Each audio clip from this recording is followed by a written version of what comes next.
வணக்கம் நண்பர்களே. இன்னைக்கு நம்ம பாசிப்பருப்பு கொஜ்ஜு எப்படி பண்ணுறதுன்னு பார்க்க போகிறோம். இது பார்த்தீங்கன்னா இட்லியோட அல்டிமேட் காம்பினேஷனாக இருக்குங்க. தோசையோட தொட்டு சாப்பிடலாம், பொங்கலோடு சாப்பிடலாம், சாதத்தில் கூட பிசைஞ்சு சாப்பிடலாம்.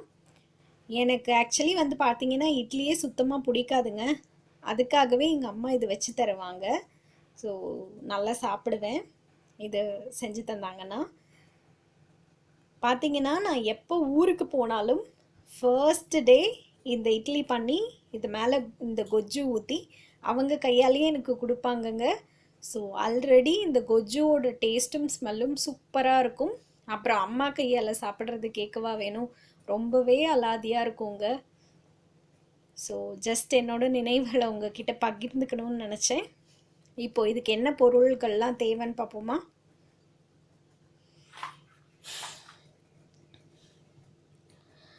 இது பாசிப்பருப்பு நான் 1 மணி நேரம் முன்னாடி ஊற வச்சு மஞ்சப்பொடியும் எண்ணெயும் போட்டு வேக வச்சுருக்கேன். 3 விசில் விட்டு எடுத்து வச்சுருக்கேன்.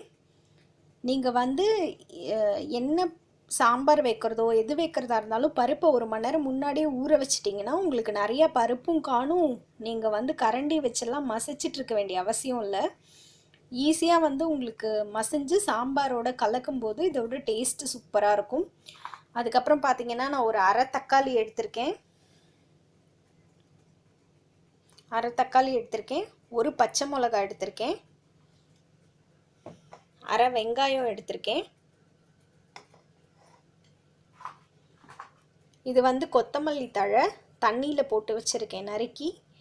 நீங்கள் கொத்தமல்லி தழை நிறைய சேருங்க. ஸோ இந்த டிஷ்ஷுக்கு கொத்தமல்லி தழை நிறைய சேர்க்கும்போது உங்களுக்கு இது ஒரு ஆடட் ஃப்ளேவராக இருக்கும். அதுக்கப்புறம் பார்த்தீங்கன்னா தாளிக்கிறதுக்கு உளுத்தம்பருப்பு, கடுகு, கடலைப்பருப்பு, அப்புறம் மஞ்சப்பொடி போடுறதுக்கு, அப்புறம் இது அரைக்கிறதுக்கு கொத்தமல்லி வேற 3 ஸ்பூன், கடலைப்பருப்பு 3 ஸ்பூன் எடுத்திருக்கேன்.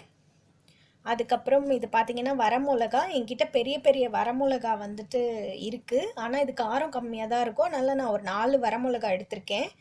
அதுக்கப்புறம் கொஞ்சமாக கடுகு நான் இதில் போட்டிருக்கேன். இதில் மிக்ஸ் ஆகிடுச்சு. இவ்வளோண்டு கடுகு, 1/4 டீஸ்பூன் கடுகு போட்டிருக்கேன். இது எல்லாமே நம்ம வறுத்து அரைக்க போகிறோம். இதுக்கப்புறம் பார்த்தீங்கன்னா புளி. இந்த புளி நான் அரை நெல்லிக்காவுக்கும் கம்மியாக தான் எடுத்திருக்கேன். ஏன்னா தக்காளி போட போகிறோம். உங்களுக்கு புளி பிடிக்கல அப்படின்னு சொன்னால் நீங்கள் ஒரு தக்காளியை முழுசாகவே இதில் போட்டுக்கலாம். நான் இது ரெண்டுமே யூஸ் பண்ண போகிறேன். ஸோ இப்போ எப்படி பண்ணுறதுன்னு பார்க்கலாம். இதுக்கப்புறம் இதுக்கு எண்ணெய் தேவை. ஒரு 4 டேபிள் ஸ்பூன் எண்ணெய் இருந்தாலே இதுக்கு போதுங்க. நீங்கள் நல்லெண்ணெயும் யூஸ் பண்ணிக்கலாம், இல்லைன்னா சமையல் எண்ணெயும் யூஸ் பண்ணிக்கலாம். நான் இன்றைக்கி சமையல் எண்ணெய் தாங்க யூஸ் பண்ண போகிறேன். ஸோ இப்போ இது எல்லாத்தையும் வறுக்க போகிறோம் இப்போது. ஸோ நான் இப்போ அடுப்பை ஆன் பண்ணி எண்ணெய் காய வச்சுருக்கேங்க. இப்போ வறுக்கிறதெல்லாம் வறுத்து அரைக்க போகிறோம். இதில் ஃபர்ஸ்ட்டு நீங்கள் கடலைப்பருப்பை போடணும். கொஞ்சம் வறுத்ததுக்கப்புறமா இந்த கொத்தமல்லி வரையை போடணும். அதுக்கப்புறம் வெந்தயத்தை போடணும். வெந்தயமும் கொத்தமல்லி வரையும் சேர்த்தே நீங்கள் போட்டுடலாம். அதுக்கப்புறம் மிளகா வத்தலை போடணும். அப்புறம் கடைசியாக இந்த கடுகை போடணும். இது எல்லாத்தையும் வறுத்துட்டு நான் உங்களுக்கு காமிக்கிறேன். இந்த கடலைப்பருப்பு பார்த்திங்கன்னா நல்லா வறுபட்டு ஸ்மெல் வருது. ஸோ இந்த டைமில் கரெக்டாக நம்ம கொத்தமல்லி வரையும் வெந்தயத்தையும் போட்டு வறுக்க ஸ்டார்ட் பண்ணலாம். ஸோ நான் வெந்தயம் போட்டதுக்கப்புறமா மிளகா வத்தலையும் கடைசியாக கடுகையும் போட்டு வறுத்து வச்சிட்டேன்.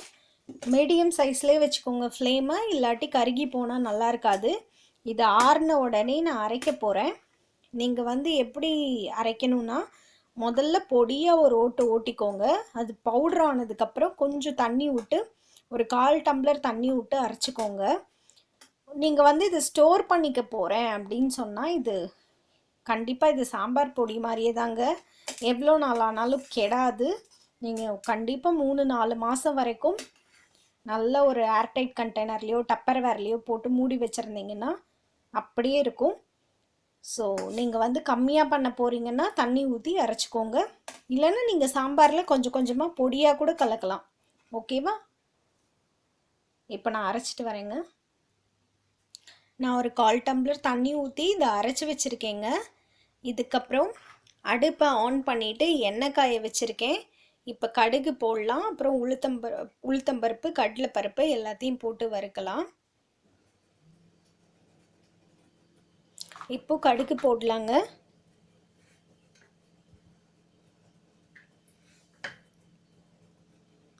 ஒரு ஸ்பூன் கடுகு,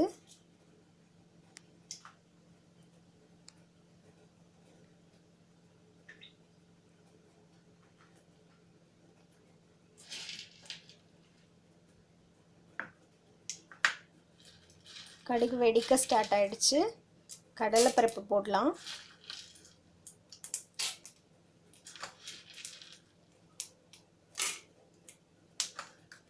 ஒரு ஸ்பூன் கடலைப்பருப்பு போட்டிருக்கேங்க. கடலைப்பருப்பு வறுபடட்டும். கொஞ்சம் உளுத்தம்பருப்பு போடலாம். இப்போ பார்த்தீங்கன்னா லைட்டாக கடலைப்பருப்பு வறுபட்டுருச்சு. ஒரு ஸ்பூன் உளுத்தம்பருப்பு போடலாம். அப்புறம் பச்சை மிளகாவையும் சேர்த்து போட்டுடலாம். இது வறுபடட்டும். வெங்காயம் போட்டு வதக்கலாம்.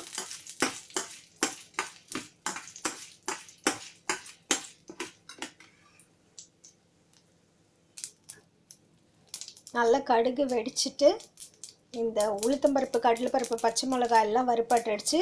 இப்போ இந்த வெங்காயம் போடலாம். இதோட நான் இந்த உப்பு சொல்ல மறந்துட்டேங்க. ஸோ இந்த வெங்காயம் போட்டு உப்பு போட்டுக்கலாம் சீக்கிரம் வதங்கிறதுக்காக. இப்போது வெங்காயம் நல்லா வதங்கிடுச்சு. ஸோ நம்ம தக்காளி போட்டுடலாம். இதுக்கு மேலே மஞ்சப்பொடி போடலாம். தக்காளியோட மஞ்சப்பொடி போட்டால் சீக்கிரம் வதங்கிடும். இதை போட்டு ஒரு வதக்கி நம்ம மூடி வச்சிடலாம். மூடி வச்சிங்கன்னா சீக்கிரமாக வதங்கிடும் தக்காளி. ஸோ தக்காளி நல்லா ஸ்மாஷ் ஆகணுங்க. ஸோ நான் இப்போ இதை மூடி வச்சு வேக வச்சுருக்கேங்க. இப்போ இந்த மூடியை திறந்துடலாம். பார்த்தீங்கன்னா தக்காளி நல்லா வதங்கிடுச்சு. இதில் புளி தண்ணி ஊற்றிடலாம். அதுக்கப்புறம் இதில் நம்ம அரைச்சி வச்சுருக்கோம் இல்லையா, அந்த விழுதையும் போட்டுடலாம். இப்போவே நான் அரைச்சதையும் இந்த புளி தண்ணியோடு கொட்டி ரெண்டும் நல்லா இப்போ கொதிச்சிட்ருக்கு. இதோட பச்சை வாசனை போய் கமகமன்னு சூப்பராக ஸ்மெல் வருது. இந்த டைமில் நம்ம உப்பு ஆட் பண்ணிக்கலாம். எவ்வளோ உப்பு வேணுமோ அதை நீங்கள் பார்த்து ஆட் பண்ணிக்கோங்க. அதுக்கப்புறமா இந்த பாசிப்பருப்பு அதுவும் இதில் போட்டுடலாம். போட்டு நல்லா கலக்கிக்கலாம். நான் இந்த பாசிப்பருப்பு போட்டுட்டு இதோடு சேர்த்தே இந்த கொத்தமல்லி தழை இது மேலே போட போகிறேன். ஸோ எல்லாமே சேர்ந்து கொதிக்கிட்டோம். கொதித்து நல்லா ஸ்மெல் வரட்டும்.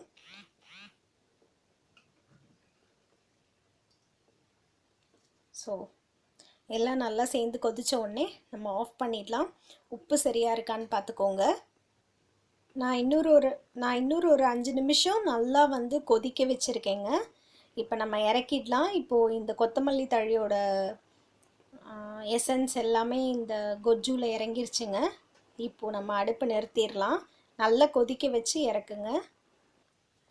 இந்த கொஜ்ஜு ரெடிங்க. மணக்க இதோட கன்சிஸ்டன்சி பார்த்திங்கன்னா நம்ம ரொம்ப தண்ணியாகவும் வேண்டாம், ரொம்ப கெட்டியாகவும் வேண்டாம், நார்மலாக இருந்தால் போதும். இப்போ தான் ஊற்றி சாப்பிட முடியும். இதோ பாருங்கள் இதோட கன்சிஸ்டன்சி இப்படி இருந்தால் ஓகே. இப்போ இதை எப்படி ஊற்றி சாப்பிட்ணுன்னா, இதோ இட்லி நான் வாத்து வச்சுருக்கேன்.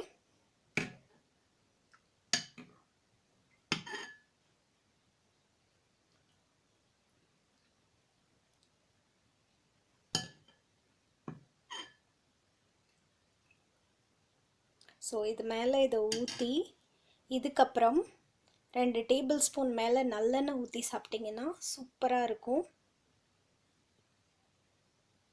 இதோ நான் ஒரு டேபிள் ஸ்பூன் இது மேலே நல்லெண்ணெய் விடுறேன். ரொம்பவே டேஸ்ட்டாக இருக்குங்க. ட்ரை பண்ணி பாருங்கள். தேங்க்ஸ் டு மை அம்மா. இந்த நாள் இனிய நாளாக அமைய என்னுடைய வாழ்த்துக்கள். நன்றி.